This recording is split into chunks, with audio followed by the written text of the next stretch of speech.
반갑습니다. 네, 자기소개 반갑습니다. 잠깐 해주시면 좋을 것 예. 같아요. 공천포에서 해남 인턴으로 활동하고 있는 우승호라고 합니다. 회남 하신 지가 인턴이라고 하셨는데 언제 시작하셨어요? 이번 연도 3월부터 시작을 했어요. 3월부터? 그럼 이제 3, 4, 5, 6, 7, 8, 9, 7개월? 예. 반년 정도 하신 거예요? 그렇죠. 그럼 그전에는 무슨 일을 하셨었나요? 그전에는 몇 가지 활동을 했는데 조금 더 세부적으로 좀 설명을 드려도 될까요? 네. 이제 군생활 15년을 했습니다. 네. 육군 상사로 전역을 해서 약 1년 정도 세계 여행을 하다가 네. 프리다이빙이라는 걸 알게 돼서 강사까지 획득을 하게 됐고 이집트 다합이라는 곳에서 강사로 활동을 했어요.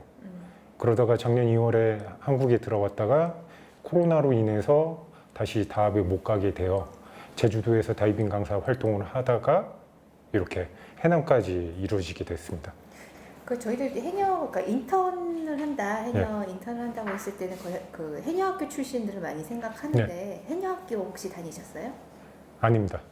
제가 알아본 결과 남자가 입교할 수 있는 학교가 없어서 특히 저 같은 경우는 이제 프리다이빙 강사고 약간 유사한 기술을 갖고 있는 강사이기 때문에 제가 알아본 결과 이제 교장님들께서 이력서를 들고 어촌계에 찾아가서 확인해봐라. 그래서 제가 이번 연도 2월에 약 10군데 어촌계를 찾아가서 이력서를 제출을 했습니다. 그런데 그 중에서 공천포에서 연락이 와서 이렇게 됐고요. 다른 9군데, 10군데 하셨다고 네. 하니까 다른 9군데에서는 거절하시던가요? 아니면 답을 안 주시던가요? 거절이라기보다는 현 실태를 말씀해 주시더라고요. 어떤 얘기를? 뭐 삼촌들이 남자를 꺼려한다. 아니면 이미 해남이 있다. 뭐 이런 겁니다. 그러니까 좀 납득하기는 조금 애매한 답변들을 많이 주셨던 것 같은데 예. 그래도 공천포에서 답이 왔을 때는 좋으셨어, 기쁘셨을 것 같아요. 그래도 한번 해볼 수 있겠다 싶어가지고. 그렇죠. 제가 그때 당시 이제 다이빙 비수기기도 하고 아무래도 너무 심심하기도 하고 아니면은 좀 수익적인 경제적 수익이 없던 상황이라 해녀라는 걸 함으로써 내가 원하던 거였고 그걸 통해서 약간의 수익을 창출이 있다라는 기대감을 가지니까 너무 기뻤습니다. 아까 원하던 일이라고 하셨는데 해녀에 대해서 조금 알고 계셨었나요? 해녀는 어떤 게 뭐 매력적이어서 그러니까 왜 어디 가서 인턴 할 때는 정규 수입을 얻을 수 있는 것도 네. 아니고 또 해녀가 요즘 사실 큰 돈벌이가 되는 직업군도 아니고 저는 이제 바다에 있는 게 너무 좋았거든요. 생각해 본 게 해녀라는 조직에 들어가고 싶다라는 생각을 했어요. 해녀는 인간 대 인간 조직이 형성되어 있잖아요. 아직 이제 한 반년 정도 됐으니까 반년 정도 했다고 하더라도 이제 금책이 들어가 뭐 이런 거 하면은 물에 간 거는 정말 얼마 되지 않을 것 같은데 아마 이게 많은 얘기를 들으셨을 거예요. 뭐 물에 들어갈 수 있을 때가 있고 뭐 이 작업할 때는 이런 일도 해야 되고 하는 그런 것들 들으면서 좀 저항 같은 건 없으셨나도 싶긴 해요. 그렇죠. 바닷속에 아무래도 자원이 예전 대비 많이 감소했죠.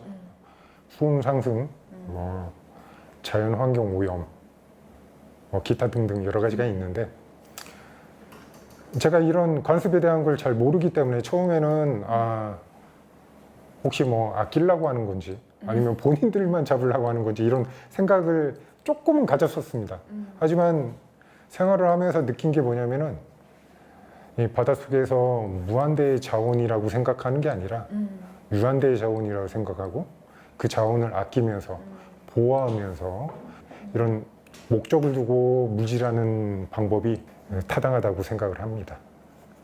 처음 해녀를 알았을 때랑 지금이랑 생각이 좀 많이 달라졌는지도 좀 궁금해요. 그렇죠. 제가 아무리 조사를 많이 하고 들어왔다고 해도 이 관습적인 거에 대해서는 정확히 제가 모르는 게 많더라고요. 뭐 지금 얘기했다시피 집의 위치에 따라 정관이라는 게 있는데 몇 년 이상 거주를 해야 한다든지 아니면 아예 여기에 살아야 된다든지 그런 정관이 있어요. 마을마다 약간 차이가 있긴 한데 이런 거는 예상은 했었지만 약간 좀 어려운 점이 있는 것 같긴 합니다. 솔직히. 아까 처음에 해녀 선택하셨을 때 경제적인 이유도 좀 있었다라고 하셨는데 네.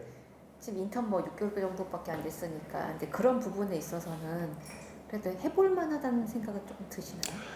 아 진짜 솔직하게 이건. 아, 예. 그냥 제가 인턴을 떠나서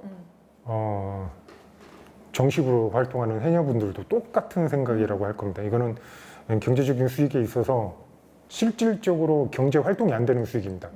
그 외 활동을 하고 계시죠. 삼촌들은. 원주민분들은 어떠한 일을 하고 있냐.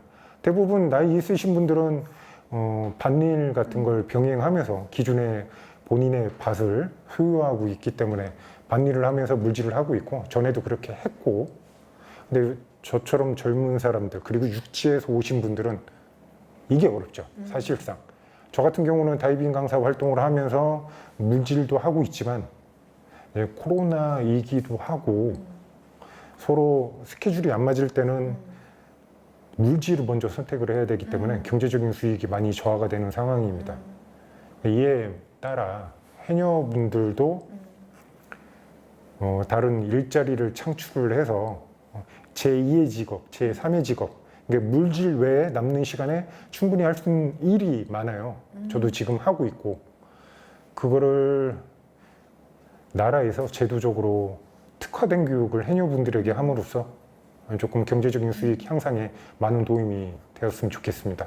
인턴 해녀들이 생각과 그러니까 현실과 이상이 너무 달라서 못 견디고 가버리는 경우들이 이제 예. 상존하고 있는 거잖아요. 저는 궁금한 게 이제 6개월밖에 안 된 예. 인턴한테 물을 건 아니지만